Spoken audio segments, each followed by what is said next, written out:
Myself, Rajani Maharjan, is going to speak about the book review on Infection and Inequalities written by Dr. Paul Edward Farmer, born on October 26, 1959.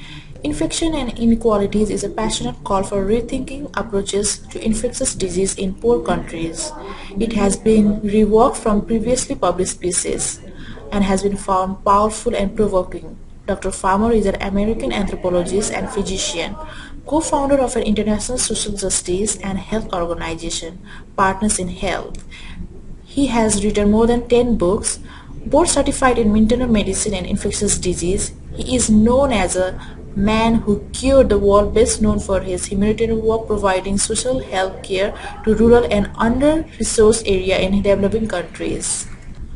The book was written to show the insufficiency in the provision of health tech medicine in poor country, show the picture of cultural belief regarding health condition, rethinking view about emerging infectious diseases like HIV, Ebola, TB in poor countries, and arguing for emphasis in inequalities. The book is written in three voices of anthropology, clinical medicine, and epidemiology. Book explains about the farmer experience during the living in Haiti and facing number of people with tuberculosis, HIV, and witnessing the devastation it produced. This experience shaped his theoretical, analytical, and pragmatic perspective and made him question assumptions regarding health, poverty, public health, and social science and medicine. The core issue I have found is the medical practitioner and health system, socioeconomic status, transportation cost, cultural belief for witchcraft practice. Two chapters focus on Haitian village of Duque, one present case study of HIV infection and explore the dynamic of transmission, economic and population pressure, patterns of sexual union, gender inequality, political disruption, concurrent disease, and access to medical service. The author explored the cultural construction of AIDS. One major problem is that medical practitioners and health system persist in prescribing standard drug to patients with known histories of resistance to them. He takes an aim of anthropology who explain the failure of tuberculosis control program among poor Haitians as the result of either an inadequate understanding of local culture on the part of the practitioner or the supernatural belief of the local or both. Some of the supporting evidence I have found is Farmer and his colleagues set up a natural experiment in which one group of patients received daily visits from community health workers, financial aid and nutrition supplement, while a second group continued to have free clinic access and therapy, but without the added incentive. Reasonably, patients in the first group did much better than the patient in the second one. Farmer criticized immodest claim of causality by social science researchers who have put too much weight on cultural and psychological explanations, whether through romanticism of folk healing or an emphasis on patient understanding of disease etiology and non-compliance.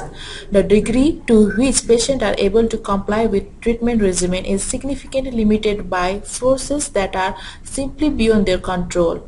This has led to the focus on education program rather than an improving service. Farmer argued that social and economic inequalities have powerfully sculpted not only the distribution of infectious disease but also the course of health outcome among the afflicted. The pathogenic agency of inequality is so great, Farmer maintains that inequality itself constitutes our modern plague, a statement he seeks to demonstrate in the balance of the book. The factors that govern treatment success or failure are determined chiefly by economic variables, as he rejects the view of people who relate disease status in relation to sorcery, which cannot be compliance with treatment regimen.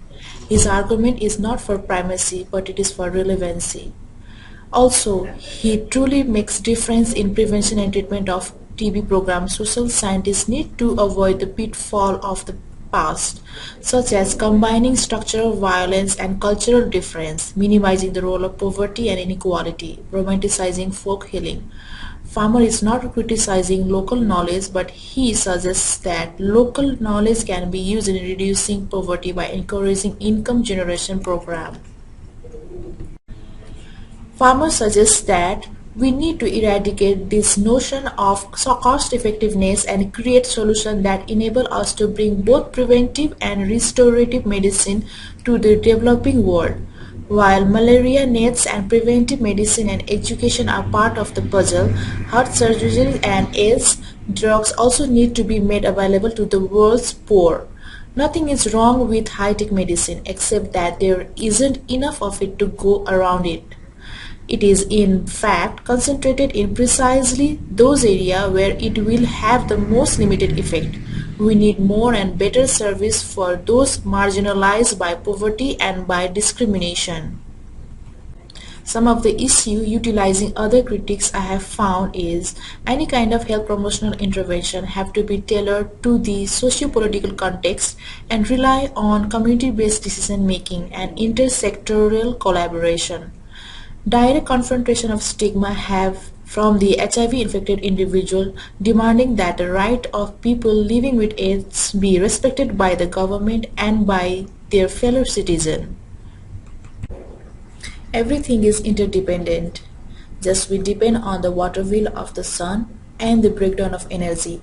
Infectious diseases depend on biological cases that arise from the water wheel of social structures and economical inequalities. Thus, do fundamentally social forces and processes come to be embodied as biological event. It is an intermediate cycle where the poverty will bring poor health care, which in turn create lower productivity and which will bring about the poverty. This means that TB and other infectious diseases such as malaria need to be examined and treated not only in the context of medicine and biology but also addressed in the social context. As our world becomes ever more universal, so do our problem, both our social disease and our biological ones. Travel and technology have made the world more accessible than ever before, and yet they have also brought new contexts of inequality, both in medicine and economics, across our borders. For us to continue living in such an international society, we must examine the impact of our policy on the health of the global world, not only economically, but in the medical and social context as well. What we desire our children, let us desire for the children across the border as well. Quality healthcare, good job, livable wage, and the right to be free from curable infectious disease. Some of the questions I have raised are: why not engage community leaders to reduce inequalities? Why not develop policy and implement regulation to minimize differential vulnerability and harmful exposure and enforcement of law? And then promote study of subpopulations.